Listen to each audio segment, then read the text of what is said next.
All right, so today we're going deep on the history of coffee. Sounds good. Everybody loves coffee, but Yeah.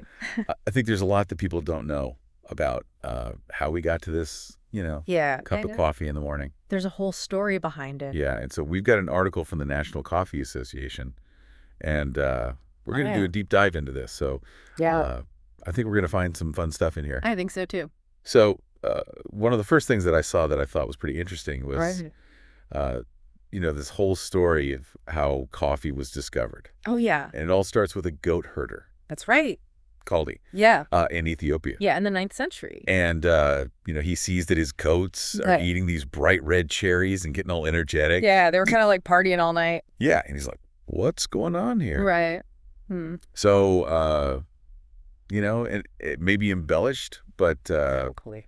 the legend says that he, took these cherries to a local abbot. And, Who needed a little help staying awake? yeah, he was having trouble staying awake for evening prayers. Right. So he brewed up a drink, And the rest is history. yeah, and that was kind of the beginning. That's the origin story. Yeah, so it spread eastward from Ethiopia, and around the 15th, 16th centuries, it really took hold in the Arabian Peninsula. Exactly. And this is when coffee kind of blew up, Uh-huh. and we see these khanehs popping up, Yeah. these public coffee houses. They were pretty incredible. Yeah, so it wasn't just like going to a Starbucks.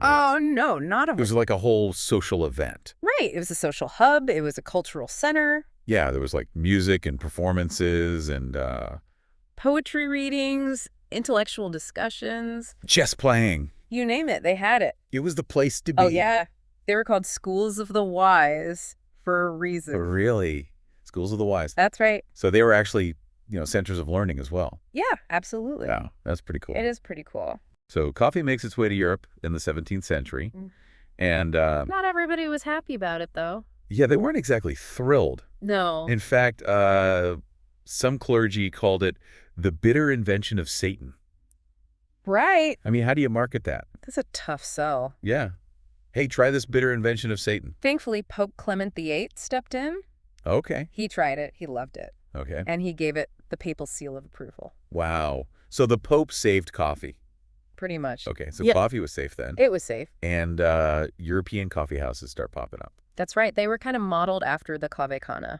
Oh, okay. Yeah. So they kind of brought that tradition over. And in England, they had these things called penny universities. Oh, yeah. Have you heard of those? Yeah, I've heard of them. They were really cool. Yeah, so for a penny, you could get coffee and... And stimulating conversation. yeah, so it's kind of like an early version of accessible education. Right. Wow, that's pretty interesting. It- And, before coffee, people were drinking beer and wine for breakfast. I know. Can you imagine? Not exactly the best way to start your day. Nah, not really. Coffee came along and, got people going in the morning. It really did kind of fueled that whole shift Yeah. towards Yeah. productivity and focus. And some major businesses actually started in these coffee houses. That's right. Like Lloyd's of London. Oh, yeah. The insurance market? Yeah, they started in a coffee house specializing in shipping news. That's right. They were real hubs of innovation. Yeah, that's pretty cool. It is. So coffee's demand just kept growing. Oh, yeah. And, they wanted to grow it outside of Arabia. Uh-huh. And the Dutch were some of the first to actually be successful doing this. Exactly. They went to Indonesia, Java, Sumatra, Sulawesi. They were real pioneers. And that's where we see the world's first official coffee blend, Oh, yeah. Mocha Java. Mocha Java. It was a game changer. Yeah, tell me about it. They took the Arabian coffee known for its richness, and they combined it with Javanese beans known for their kind of earthy notes. And it was a marriage made in heaven. So that was like the first time that they actually blended different coffees together. Right. It was a whole new concept. And it's still popular today. Oh, yeah, for a reason. That's amazing. It is pretty amazing. And it just goes to show that even back then, they were experimenting with different flavors and trying to come up with new and exciting things. They were always innovating. Yeah. And that's something that's still happening today Oh, yeah. in the world of coffee. For sure. And, it wasn't just about blending beans. Right. Coffee was making its way across the world at this point. It was, getting to the Americas, and that's a whole other story in itself. So how did it get to the Americas? Well, it all starts with a gift. Okay. Back in 1714, the mayor of Amsterdam gave a coffee tree to King Louis XIV of France. Okay. The king loved coffee and had it planted in the Royal Botanical Garden. Of course he did. Right, in Paris. So this is a valuable plant. Oh, yeah, a real treasure. Yeah. So then, in 1723, a naval officer named Gabriel de Clou decided he wanted to take a seedling from this very tree and bring it to Martinique. Wow, that's a long trip. It was, and it wasn't easy. Really? He faced storms, pirates, even people trying to sabotage him. Oh, wow. Like people were after this seedling. Oh, yeah. They knew how valuable it was. They were trying to stop him from bringing it. Exactly. Wow. So he really went through a lot to get this. He did, but he made it. He did. That seedling made it to Martinique. So that one seedling is responsible for all the coffee in the Americas. Well, pretty much, yeah. It became the ancestor of millions of coffee trees. Oh. So that one journey really changed the course of coffee history. Yeah, that's incredible. And, there's another story like that. Oh, really? About coffee coming to Brazil. Okay. This one involves a little bit of intrigue.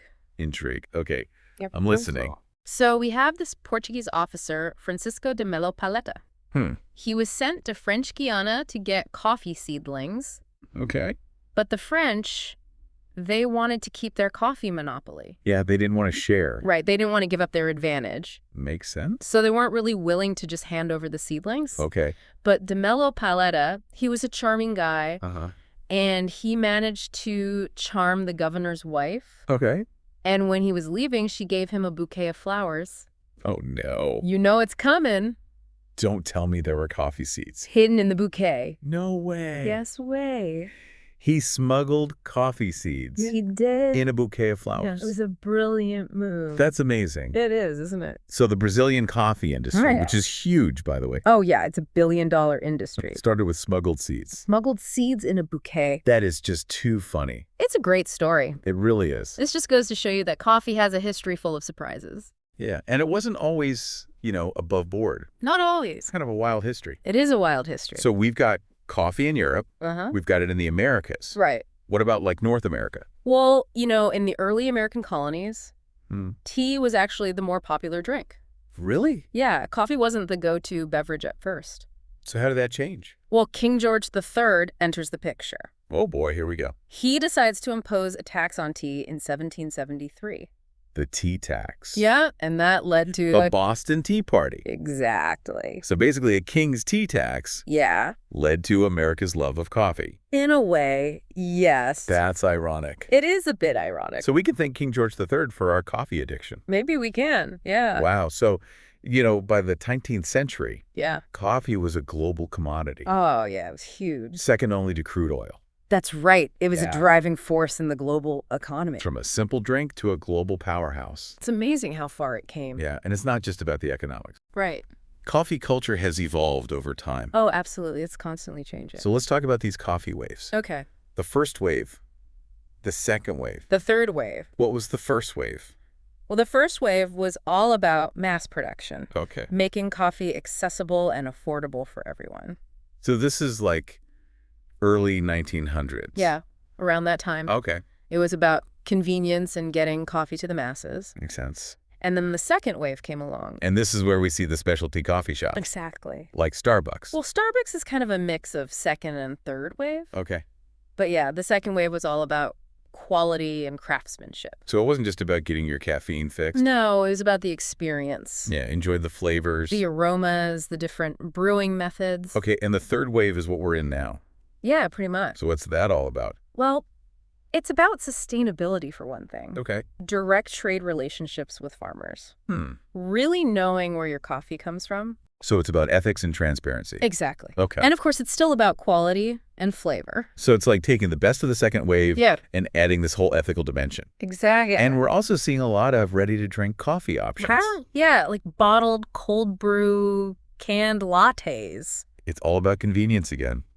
Yeah, but it's convenience with quality. Right, so it's like the best of both worlds. I think so. It's amazing how coffee has evolved. It is, isn't it? From those early days with Kaldi and the goats to this whole global industry with so much variety and innovation. It's a testament to human ingenuity and our love for coffee. It's kind of crazy to think where coffee could go from here. Yeah, what's the next wave going to be? Like, I don't know, maybe a nitro cold brew? Yeah. With like personalized flavor infusions or something? Anyway, that's interesting. Or maybe... Maybe coffee beans grown on Mars. Yeah, who knows? That would be something else. That's pretty sci-fi. Yeah, but I think it really highlights that coffee's more than just a drink, you know? It's Right. part of our culture. It reflects, like, our values and our tastes and everything. It's been really fascinating going through all this. Yeah, it's a pretty amazing story. Yeah, I mean, from those goats to I know. billion-dollar industries Well, and all these different ways of drinking coffee. And yeah. I learned a lot. You know, I think, honestly, the story that Oh, yeah. Gabriel Declue. Declue? Yeah, and that seedling that he took all the way to Martinique. I can't get over that. It is pretty amazing. To think that so much coffee came from that one little plant.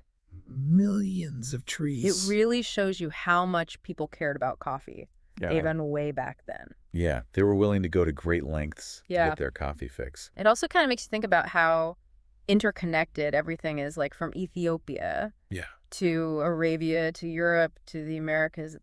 It's a global story. Yeah. Yeah, it's like a global story all connected by coffee. I like that, a global story connected by coffee. Yeah. And, you know, it's a story that's still being written. That's true. So what do you think? What does the future hold for coffee?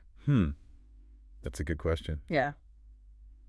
Any predictions? Well, you know, coffee's always full of surprises. That's true. So who knows? Yeah. Maybe we'll have to do another deep dive sometime and see what's new. I'd like that. Yeah. Well, this has been fun. Yeah, thanks for having me. Yeah, thanks for coming on and sharing your expertise. My pleasure. And to all our listeners out there. Yeah.